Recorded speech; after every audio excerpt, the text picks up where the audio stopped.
Hello everyone, মই প্ৰেমী গগৈ মোৰ অন্য এটি ভিডিঅ'লৈ আপোনালোকক পুনৰবাৰ স্বাগতম জনাইছো।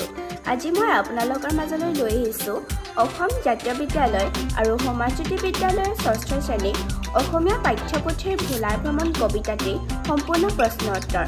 আৰু আপোনালোকে যদি মোৰ নতুন ভিডিঅ'বোৰ পাবলৈ মোৰ চেনেলটো এতিয়াও সাবস্ক্ৰাইব কৰা নাই তেন্তে সাবস্ক্ৰাইব কৰি দিব আৰু কাষতে থকা বেল আইকনটো দবাবলৈ নাপাহৰিব। তেন্তে বলক আমি এটা ভিডিঅ'টো আৰম্ভ কৰোঁ।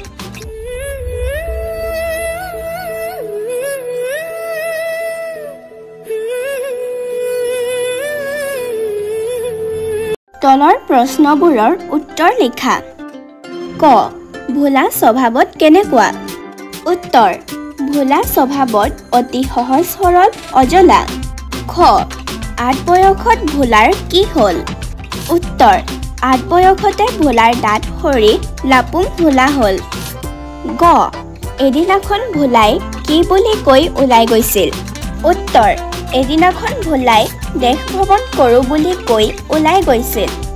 ঘ, ভোলাৰ কেনেদৰে যাবৰ মন আছিল? উত্তৰ, উৰা মটৰত হাত দাঙি ৰখাই লৈ ভোলাৰ যাবৰ মন আছিল। ঙ, ভোলাই মনত দুখ পাই কাক দুখিলে? উত্তৰ, ভোলাই মনত দুখ পাই নিজৰ কপালখনকে দুখিলে। প্ৰথম চ, ভোলাই কেনেকৈ দেশ দুনিয়া চাব বুলি ভাবিলে?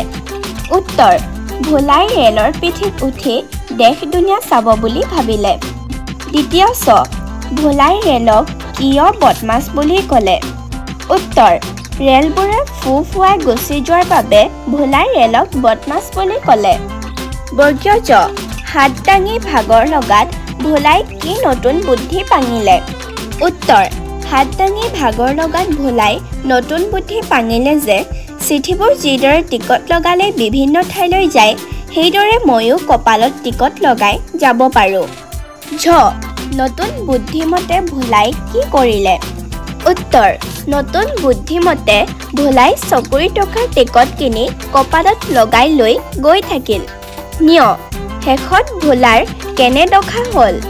উত্তৰ, শেষত ভোলাৰ ঘূৰি ফুৰি টকা শেষ হ'ল আৰু পেটৰ ভোকত জীউটো উৰি যায় যেন হ'ল। বাক্য ৰচনা কৰা।